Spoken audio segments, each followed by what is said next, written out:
के ऊपर, और छत के ऊपर लेट गए।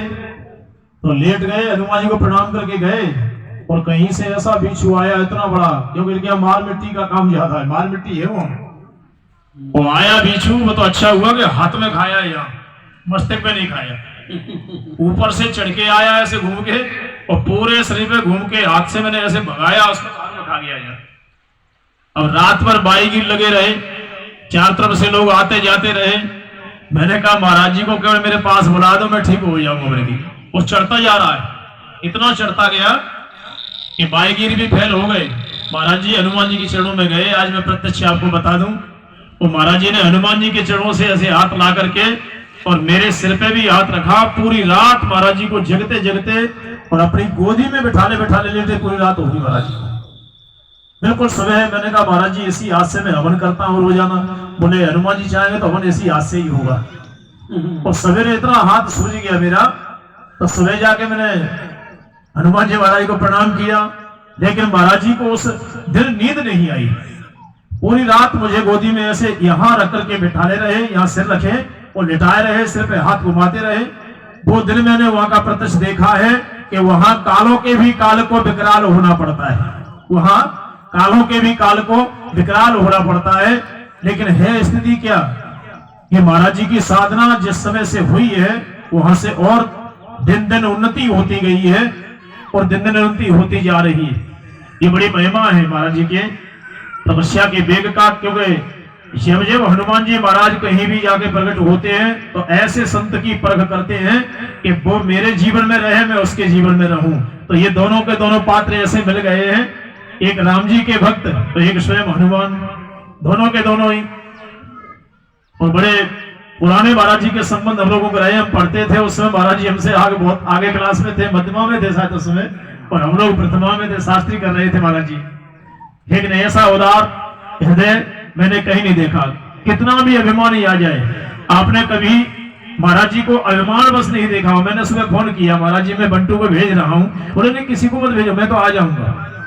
बोले इतनी व्यस्तता होकर के भी, और गुरु महाराज जब आए हैं बीच में तो मैं पूरी पूरी प्रशंसा करता हूँ और बार बार यही कहता हूँ कि ऐसे संत हर व्यक्ति के जीवन में आए जिसके पापों का अंत हो जाए। ऐसा संत हर जीवन में मिलता रहे, ऐसी माई की कृपा सब पर रहे। इसी के संग में मैं भदौरिया जी से निवेदन करूंगा, उनका प्रसंग अधूरा रह गया है, उसके बाद बिटिया का नंबर आएगा, तब तक महाराज जी को हम थोड़ा बिठाल के जलपान करा देते हैं और प्रसंग बराबर चलता रहेगा। आइए सुरेश सिंह तोमर जी आ जाएं और महाराज जी का, महाराज जी एक मिनट, और रमेश राजावत जी हैं, एक बोतल बाद में थोड़ा ले आओ।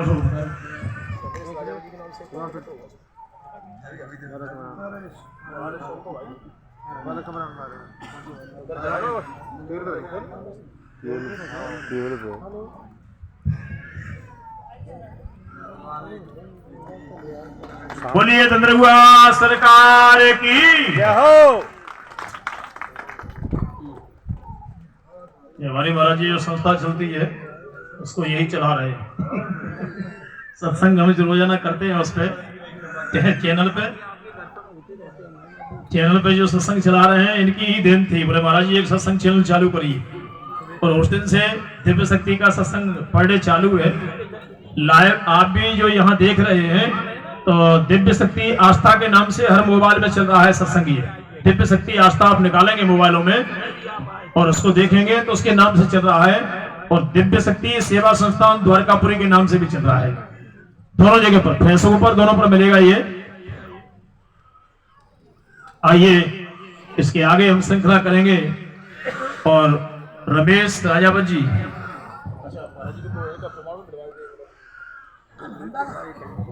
लाओ लाओ जल्दी। एक सेवा समिति का आज हमारे बीच में, हमारे ये क्या नाम है इनका, रमेश कुशवाहा जी, और दो रमेश कुशवाहा जी है, किसको बुलाए। एक रमेश राजावत जी उनसे कहते हैं, ये कुशवाहा जी हो गई। इन्हें महाराज जी के द्वारा हम समाज सेवी है, यहाँ से और मद्दा खो तक जाकर के महाराज जी की सबकी सेवा में लगे रहते हैं। तो रमेश जी भी आए, ये भी समाज सेवक हैं, महाराज जी के ये भी सेवक हैं। तो आज हम दोनों राजावतों को इकट्ठा मिला देते हैं और दोनों ही मद्दा खो महाराज के परम सेवक हैं। ये